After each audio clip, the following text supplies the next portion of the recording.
Olá, tudo bom? Nesse artigo que eu gostei bastante também, tá? Ele vai falar sobre algumas coisas de como funciona a acupuntura, olhando pelo paradigma neurofuncional, certo? Bem como avaliando a possibilidade de utilização da acupuntura, eletroacupuntura no pronto-socorro em um hospital. Eu mesmo tenho 2 artigos ali publicados no hospital da Unimed, Joinville, um fazendo acupuntura comparada com placebo em cirurgia cardíaca, onde a gente reduziu em 40% a dor do paciente nas primeiras 24 horas, certo? E com 20% a menos de droga, tá? De fentanil. E 37% a menos de fentanil solicitado pelo paciente mesmo na bomba de PCA. O outro artigo, a gente conseguiu reduzir um espasmo cerebral de um paciente que tinha sofrido um aneurisma cerebral, e a gente conseguiu retirar a bomba de morfina dele em 24 horas, certo? Então, a utilização da acupuntura a nível hospitalar é embrionária ainda, tem poucos hospitais que interpretam como um elemento importante no processamento de dor, mas a gente vê isso no consultório direto, a utilidade de retirar dores miofaciais de maneira bem rápida, né? Então, essa é a ideia do artigo, para vocês entenderem um pouco como funciona a acupuntura e que ela pode ser utilizada também no pronto-socorro. Beleza, pessoal? Divirta-se. A gente ouve muito falar de acupuntura para dor, né? Mas como é que funciona? Tipo, de verdade. Como é que uma agulhinha na pele consegue parar uma dor que às vezes é tão grande?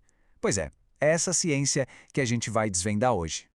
Olha só o nosso roteiro. A gente vai começar bem de perto, no nível micro, vendo o que a agulha faz no tecido. Depois, vamos seguir esse sinal até o cérebro. E não para por aí. Tem uma rota alternativa super interessante pela orelha. E para fechar, a gente vai juntar todas as peças para entender o quadro completo. Bora nessa? Então vamos lá. O nosso ponto de partida é o nível microscópico. É o exato momento em que a agulha toca a pele. É aqui que o primeiro dominó cai e uma reação em cadeia impressionante começa. Essa imagem aqui é basicamente o nosso mapa. Dá para ver direitinho como um único estímulo, num ponto só, dispara uma cascata de reações que se espalham pelo corpo todo. Vamos seguir essa trilha, passo a passo.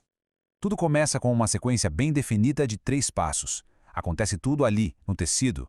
Vamos olhar cada um deles de perto.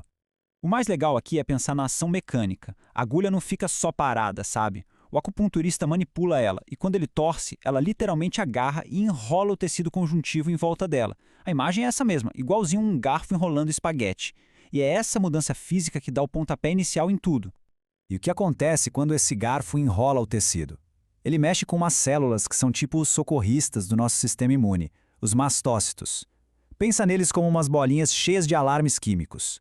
Quando a agulha os empurra, eles estouram e liberam esses alarmes.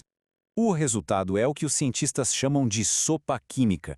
Um monte de substâncias são liberadas, como histamina, serotonina, mas a estrela aqui, para o nosso alívio imediato da dor, é uma substância chamada adenosina. É ela que vai fazer a mágica acontecer logo em seguida. E aqui está o pulo do gato. Essa adenosina funciona como um anestésico local. Ela vai lá, se conecta nos nervos que estão por perto e basicamente manda uma mensagem: "Ei, acalmem-se." E pronto, isso já traz um alívio da dor bem ali no lugar da aplicação. Ok, isso explica o alívio local, mas e uma dor de cabeça ou uma dor nas costas? A agulha não está lá. Para funcionar nesses casos, a mensagem precisa viajar. E é isso que a gente vai ver agora, como esse sinal sobe até a central de comando, ou nosso cérebro.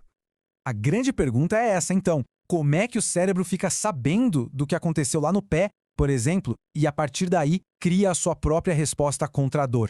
É aqui que a história fica ainda mais fascinante. Bom, os sinais nervosos sobem pela medula espinhal e chegam em umas áreas bem específicas do cérebro. A melhor forma de imaginar isso é pensar que o nosso cérebro tem uma farmácia interna, prontinha para liberar os analgésicos mais potentes que existem. E o que essa farmácia produz? Os analgésicos do nosso próprio corpo. O cérebro libera substâncias como opioides e canabinoides endógenos. E sim, os nomes são parecidos com morfina e cannabis por um motivo. O efeito é muito similar. Eles agem de cima para baixo, bloqueando os sinais de dor. Mas não é só isso. Pensa que existe um atalho, uma outra rota para o cérebro que nem passa pela medula espinhal do mesmo jeito. É uma conexão direta para o alívio e é super interessante. Essa rota alternativa passa pela orelha. Acredita? Existe um ramo de um nervo super importante, o nervo vago, bem ali na orelha. Estimular esse ponto é como pegar uma linha direta para o tronco cerebral, e o efeito disso pode ser sentido no corpo todo. Quando essa via é ativada, a gente aciona o que se chama de atividade parasimpática. É basicamente o modo relaxar e digerir do nosso corpo. Ao ligar esse interruptor, o corpo todo desacelera, se acalma, e isso inclui a inflamação, que também diminui. Ok, com todos esses mecanismos biológicos acontecendo, ainda fica aquela pulga atrás da orelha. Será que não é tudo efeito placebo? Será que não é só a pessoa acreditar que vai funcionar? Vamos encarar essa questão de frente. Acontece que muita pesquisa sobre acupuntura tem um problema sério no seu método. O jeito que eles usaram para testar o placebo não foi o ideal, e isso acabou confundindo bastante os resultados. O problema é o seguinte, com o remédio, o placebo é fácil, é uma pílula de açúcar. Com a acupuntura, o que seria o placebo? Nos estudos, usaram agulhas que não penetravam a pele ou que só tocavam de leve. Só que isso ainda é um estímulo físico, ainda ativa nervos, então não é um placebo de verdade. É como comparar um remédio com uma dose bem fraquinha do mesmo remédio. Não é uma comparação justa. E isso muda tudo, percebe? A discussão deixa de ser funciona ou não funciona, real versus falso. A questão passa a ser sobre a dose. Estímulos diferentes, mesmo que leves, geram efeitos diferentes. E isso tudo nos leva ao ponto final. A acupuntura é muito mais do que só agulha. É onde a ciência e a arte do cuidado se encontram. Assim como o remédio tem sua dosagem, a acupuntura também tem. E a dose aqui é uma combinação de coisas. Quantas agulhas são usadas, por quanto tempo elas ficam no corpo, como o profissional manipula cada uma delas e, claro, os pontos escolhidos. Tudo isso junto forma a dose terapêutica.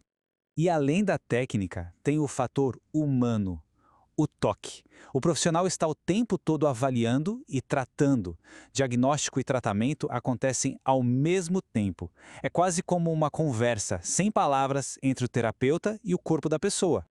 E essa conexão, que a gente chama de aliança terapêutica, não é só para a pessoa se sentir bem. Isso comprovadamente ativa as mesmas vias de controle da dor lá no cérebro que a gente falou antes. Ou seja, a própria conexão humana já faz parte do tratamento.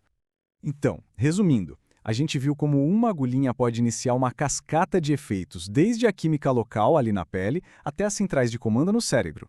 E conforme a ciência vai decifrando essas práticas milenares, fica a pergunta no ar. O que mais a gente ainda vai descobrir sobre a capacidade incrível que o nosso corpo tem de se curar?